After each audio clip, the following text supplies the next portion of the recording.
Tonight on KGW News, the trickle-down impact of a school shutdown. We cannot keep up this business if we not making no money. How spots that rely on student business are suffering as the strike stretches on. Plus, the mistake that had some worried one county was posting election results early. And later. Elk are one of the iconic animals of the North Oregon coast. Visitors come here, they love to see them. Beloved by many, though a nuisance to others. Why the killing of nearly 80 elk was all perfectly legal. Good evening, everyone. We begin with yet another day of school canceled in the Rose City as the teacher strike continues. Thanks for joining us. I'm David Mulco. And tonight, while the district says they have made progress on some fronts, the union is sharing a different story. So in what's becoming a familiar routine for tens of thousands of families, Portland Public Schools sent out a notice to parents around 7 tonight calling off classes for Tuesday. That is after another day of bargaining that found some common ground, the district says, around planning and prep time, though not around wages. The union tonight accusing the district of refusing to move an inch when it comes to reworking the budget. We've been asking for the same things. We're asking them to cut administrative costs and put that money in our schools. Because right now we have so many schools that are underfunded and not receiving the support they need. Over the last week, people have called on our district to make budget cuts. That's been our reality since we began bargaining in January. Each package that we have offered to PAT since we started bargaining in January would require us to make cuts. The question is just how much and from where. Well, the district has also been calling on the state to give them more funding, but that doesn't look at all likely, in part since there is a state law that requires each school district to receive an equal share of funding per student. Let's talk about the ripple effects, because it turns out local businesses are feeling the impact of the teacher strike in some very different ways. For example, some restaurants say they are hurting for business while others are finding new ways to step up. Catherine Cook explains. Thank you, man. It's Monday evening, and this was just the 5th customer of the day to drop by Taco City in southwest Portland. It's been hard, you know. Jorge Cristobal owns Taco City. It's part of the Hillsdale Food Cart Park near Ida B. Wells High School.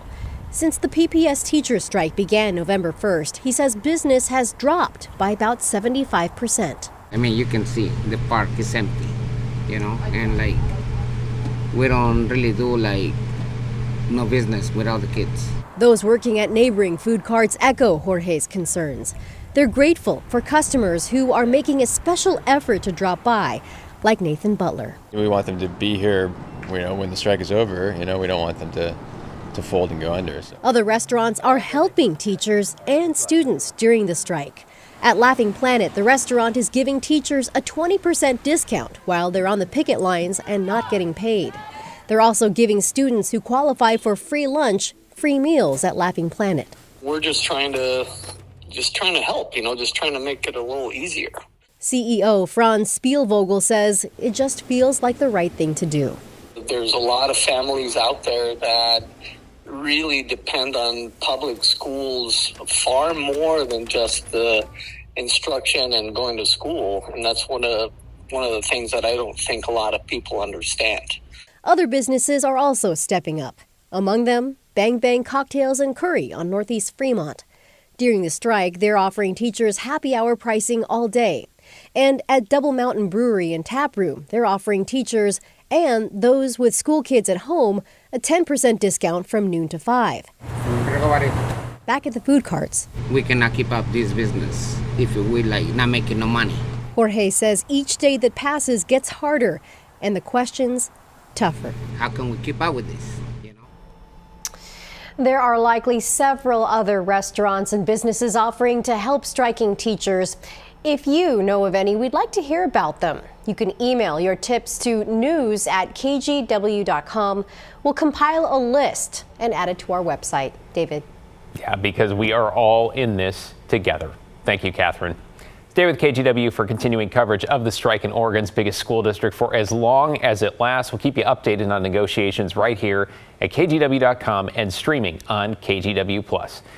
You know what? We're also keeping a close eye on the weather tonight with Chief Meteorologist Matt Zaffino. Matt, a bit of a stormy day to say the least here. Has the rain and wind moved out yet? No, it hasn't. We've got more rain moving in right now, as a matter of fact, or about to anyway. The winds are backing off. It's only 15 miles an hour, so not too much of a change there. We're no longer under a wind advisory, but it is a rainy night, and we've had lots of downpours recently.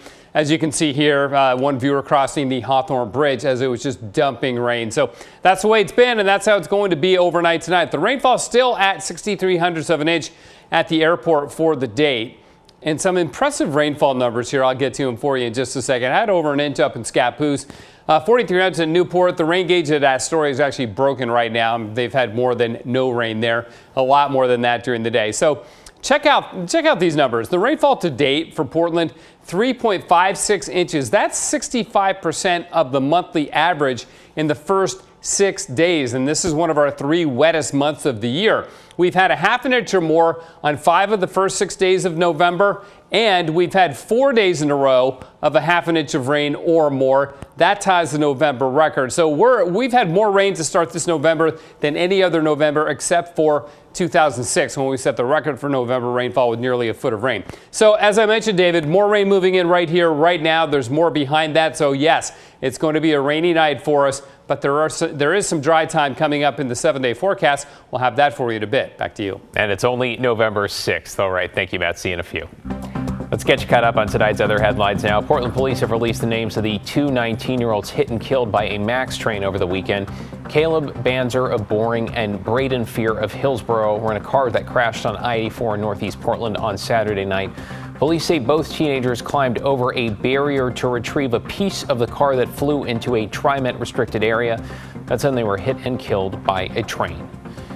Investigators are looking into the cause of a fire that killed one person in Northeast Portland. Around 4 a.m., fire got a call about a possible explosion and fire at a house on Northeast 120th and Broadway.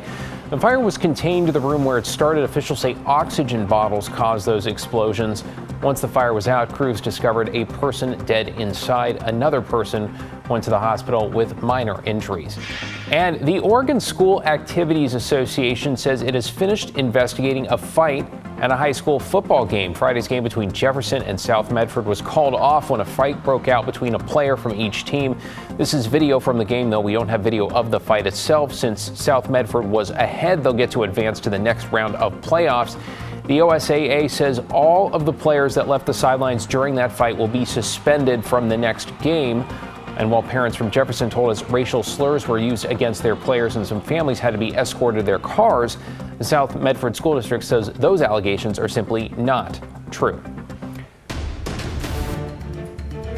Well, tomorrow is the deadline for you to turn in general election ballots if you have local campaigns or measures in your area. And one Washington County is dealing with some questions ahead of that deadline after they accidentally posted sample election results on their website. A viewer sent us these screenshots of the Pacific County Elections website on Thursday. They were up for about 2 hours before they were taken down. We're told again these sample results, which were not real, were generated as part of the county's test of their tabulation equipment. The Washington State Secretary of State's office says they can assure voters true election results will be accurately counted and then reported.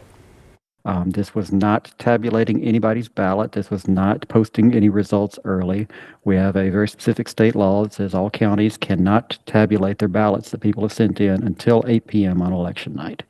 Yeah, really important clarification there. Now, moving forward, the Pacific County Auditor says election staff will be double checking the URL they're using to assure they're publishing run-throughs to the test website and not the official county website. Probably double and triple checking that one. You're watching KGW News. Still to come on this Monday night, punching holes in ODOT's excuse for scaling back road maintenance, why their budget doesn't seem to match their messaging. And the elk hunter that has parts of the Oregon coast up in arms. Stick around.